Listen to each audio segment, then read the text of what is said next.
All right, hello and welcome back to our partner spotlights here in the Lehigh Valley. We're so happy to have a special guest. I've gotten to know Curt over the course of, I would say, Curt, how long have we known each other? Like a year and a half, maybe Yeah, right about a coming year and up a half. I think spring of last of year. of last year when things were a little bit more normal.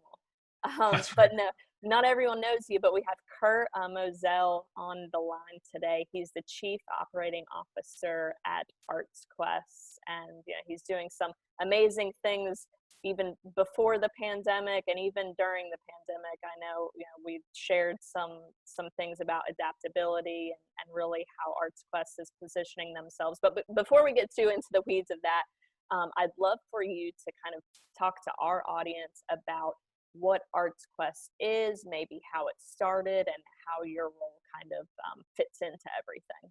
Sure. Thanks, Bree. Thanks for having me on, and love our tremendous partnership. ArtsQuest has been around for a long time. We started back in the early '80s when Bethlehem Steel was going through its challenging times and laying off thousands of employees. And the community got together and really decided that a free music festival that took place within Bethlehem would be a great shot in the arm for the people of the area that were going through these tough times. And the economy here was pretty rough. The small businesses that were on Main Street, having a festival taking place in a downtown versus out in an open field would be really helpful to those businesses. But then also to attract tourism and bring folks from out of the area to see what a cool place Bethlehem and the Lehigh Valley is.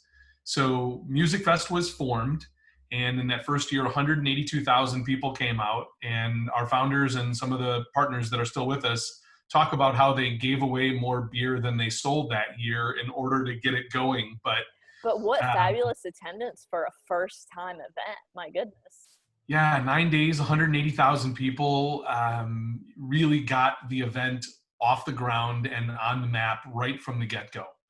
And from there, ArtsQuest has just grown, and we're a nonprofit. Our mission really is still to help the community make it a better place to live, work, and play, to help small businesses, whether they be retailers or food vendors or performing artists. We pay more than 1,200 artists a year, and we're very proud of that we're a job provider in that sense. In addition to Music Fest, we have the Banana Factory that we opened in the mid 90s, which is our visual arts and education center, home to 30 resident artists, a couple other nonprofit tenants, the Volunteer Center of the Lehigh Valley, and Pennsylvania Youth Theater. We do classes and camps in a lot of different disciplines of visual arts. We're an anchor for First Friday on the south side there. In the early 90s, we started Christkindlmarkt, which is our German holiday Christmas market that has become as big in that craft world as Music Fest is in the festival world, if not bigger. Sure, and that, Um, when you talk about the draw of visitors, that's something that we love to position the Lehigh Valley, especially in the winter time, to say, hey, we still have things going on. Yes, we're in Pennsylvania, but gosh, there's winter activities here. You can come and get your shopping on. So what a great marquee event that you have.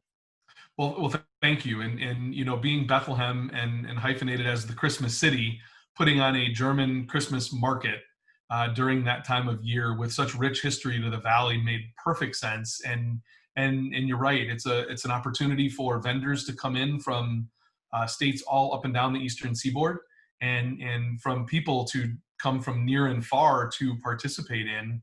And come back as vendors come in and out. People will sometimes make multiple trips to the valley. And not only is ArtsQuest that you've really become a model, and you and your team have become a model in the festivals and events world for just successful execution. I know you're heavily involved with the International Festivals and Events Association. I've actually seen you speak on panels with them, and people all over the country look at you all as truly the leaders and on the forefront of what's happening in that world. So that is great to see in the events that you yourselves put on. But then, I want you to talk a little bit about the campus there, the Steel Stacks campus, Sure. and what you can do for events that are looking for homes to place their Absolutely. event. No, that's a great question. And, the Steel Stacks campus was kind of the vision of what we did with the banana factory on the South Side, which was a very blighted place at that time. There was a lot of vacant retail spaces and whatnot. So that was the first foray into that. And by bringing the creative class in, the small businesses followed, and then bigger businesses after that. And the thought was with Steel Stacks, the same thing would happen. That, taking this brownfield, one of the largest in the United States, that could have become a giant big box retail center. They could have torn the blast furnaces down. And after going to Germany and seeing what had been done there at some different former steel mills and industrial plants, the idea was formed to create like an entertainment complex there. So Sands Casino comes in back in the mid 2000s, and they buy all this land with a couple developers, and we come along and say, hey, why not make this an arts campus? And once again, the city, the planners, the developers all got together and were on the same page and felt the same way, that this would be a great way to attract other folks to the community. So the campus was born and now consists of the visitor center that we work with you all on to share as a destination for tourism on the South Side. The ArtsQuest Center at Steel Stacks, which is home to a 2-screen art house cinema, a first floor that we just redid that is a great space for folks to congregate at for free music, to maybe have dinner before they go to a show. The Air Products Town Square, which is outside and home to a lot of outdoor concerts, especially right now. We've been doing stuff 4 days a week on that, primarily ticketed, but we've done free and ticketed there. And then as you go to the 3rd and 4th floor of the ArtsQuest Center, it's the Music Fest Cafe presented by Yingling, which is really the jewel in the crown of the building. We do more than 110 concerts a year that are ticketed in that room. We host chamber functions, business meetings, weddings. It's in use about 250 times a year.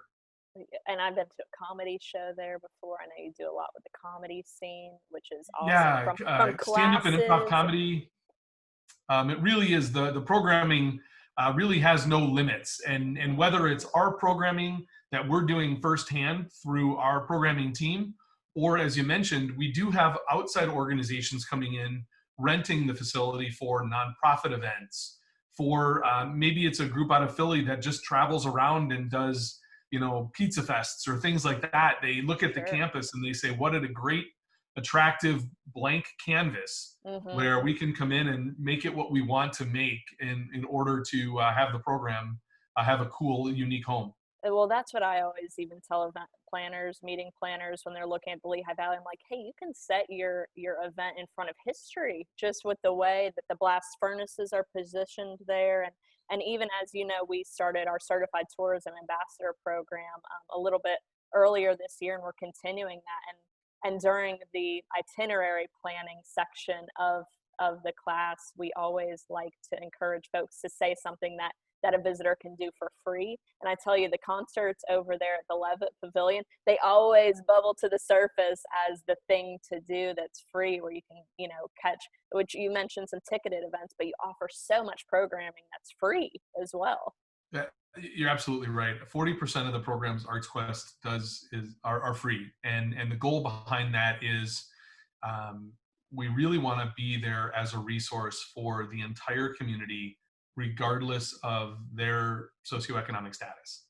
So, whether it's the Levitt shows, which we do 50 of every summer, or one of 8 Levitt organizations in the country that puts on a season like that, or a one-off event like our Three Kings celebration that we do for the Latino community on the south side of Bethlehem, where they come over, they get to experience a traditional Three Kings event that, some members of the community have helped us create, and they walk away with Christmas presents that are purchased and donated, where maybe they're not getting a lot under the tree.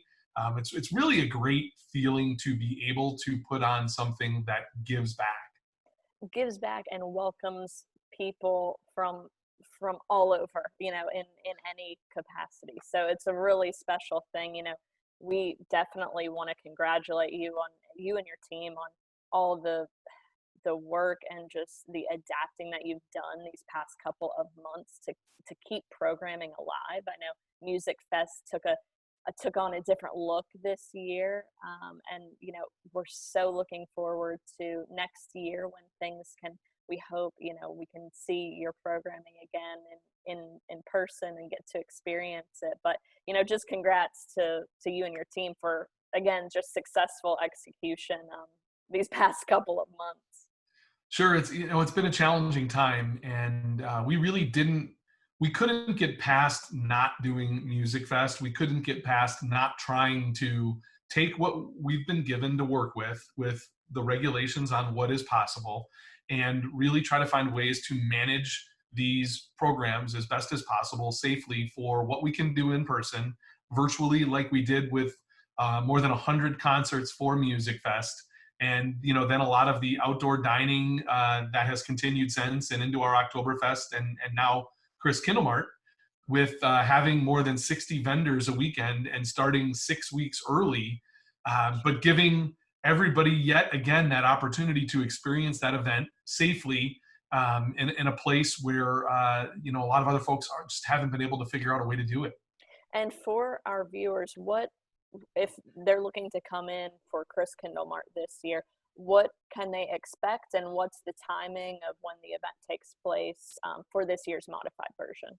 Sure. So it's taking place Thursdays through Sundays through Thanksgiving weekend. So it will likely end on November 29th.